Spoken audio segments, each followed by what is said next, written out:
In this video, I'm going to be covering how stock returns work. The goal of investing in the stock market is to make money, and the reason why most of us want to invest in the stock market specifically is because of the high potential returns. And we've been told things like, over the last century, on average, the stock market has been returning about 10% per year before inflation. So at an annual return of 10%, using the rule of 72, it would take approximately 7.2 years for your money to double. Compare that to a savings account that's earning 1% interest, although that's still highly unlikely in today's environment. It would take 72 years for your money to double. However, unlike savings accounts where you earn a specific interest rate, stocks don't work the same way. So in this video, I'm going to discuss the two ways you actually make money in stocks, and as a result, provide a clear picture on how stock returns are actually achieved. You just got to get started.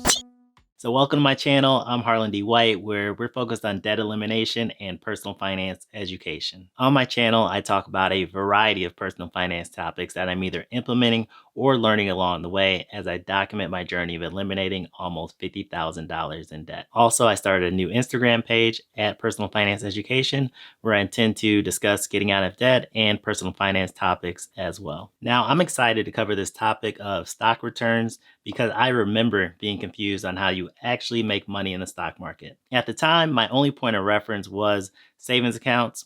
I remember the times when you could make over 5% return within a high yield savings account, and I watched as those returns gradually decreased. And so my curiosity got the best of me, and I started thinking about how you actually make those 10% returns in the stock market. As a result, one of the first books I remember reading was Investing Demystified.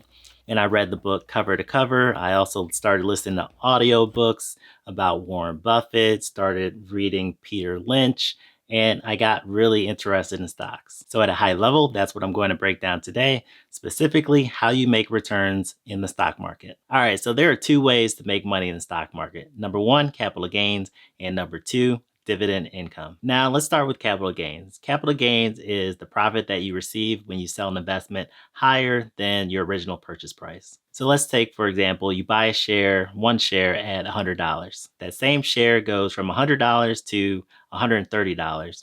And at that point in time, you sell your share and you receive a profit of $30. That profit of $30 is your capital gain. And the important thing to keep in mind here is that investors don't actually have capital gains until they sell their stock. Because let's say, for example, you bought the stock at $100, it goes up to $130, but then goes all the way back down to $90, you're actually going to have a capital loss of $10. So with capital gains, this is where the saying buy low, sell high is really applicable. Because if you can do so, then you can have capital gains and take advantage of one of the ways you can make money in the stock market. All right, so the second way you can make money in the stock market is through dividend income. A dividend is the distribution of some of a company's earnings to its shareholders. Dividends are payments made by companies to its investors to reward them for buying shares in their stock. But the important thing to keep in mind is that not all companies pay dividends, and even the companies that do pay dividends, it's not guaranteed. Typically, every quarter, a company announces whether or not it's going to pay dividends and how much it's going to pay. As an example of this, back in March of 2020,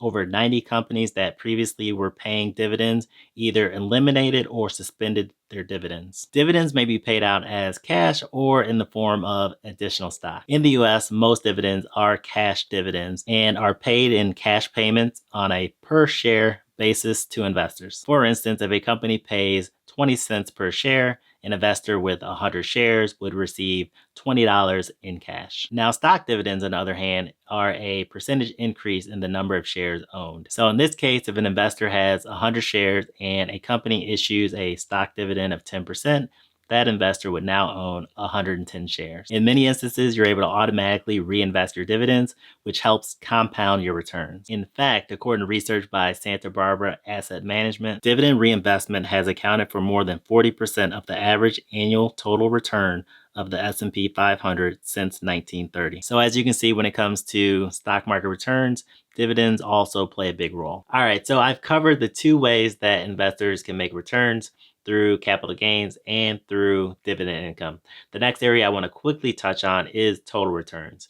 You achieve total returns by looking at both the capital gains and the dividend income that you receive on a particular stock or group of stocks. And when it comes to total returns, you're usually looking at a specific time period, for example, 1 year, and it's expressed as a percentage of your original investment. All right, so here's a basic calculation of total returns over here. And it basically says this: total returns equals your current price minus your original price plus the dividend income that you received divided by the original price of your investment. So as an example, if you bought a stock A, for $100, and after a year that stock went from $100 to $150. And then at the same time, that stock provided a $1 per share dividend. What you would do is you would subtract the current price, the $150, minus your original price, the $100, and you would get $50, plus the dividend that you achieved or made on that stock, which is $1. That's going to be $51. And then you divide that by your original investment of $100, and you get 0.51 to turn that into a percentage. You multiply that by 100, you get a 51% return. And total return is a strong measure of an investment's overall performance. Now, to bring this all together, I want to go back to my original statement in the beginning where I said that on average, the U.S. stock market provides a 10% annual return before inflation. This 10% return is the total return of the U.S. stock market as a whole, and is typically based off of the S&P 500 index, which measures the performance of 500 of the largest U.S. companies. So again, it comes from the combination of the capital gains plus the dividend income reinvested from these 500 companies that we're able to get that 10% return. And keep in mind, this is an average and that the total return will not always be positive.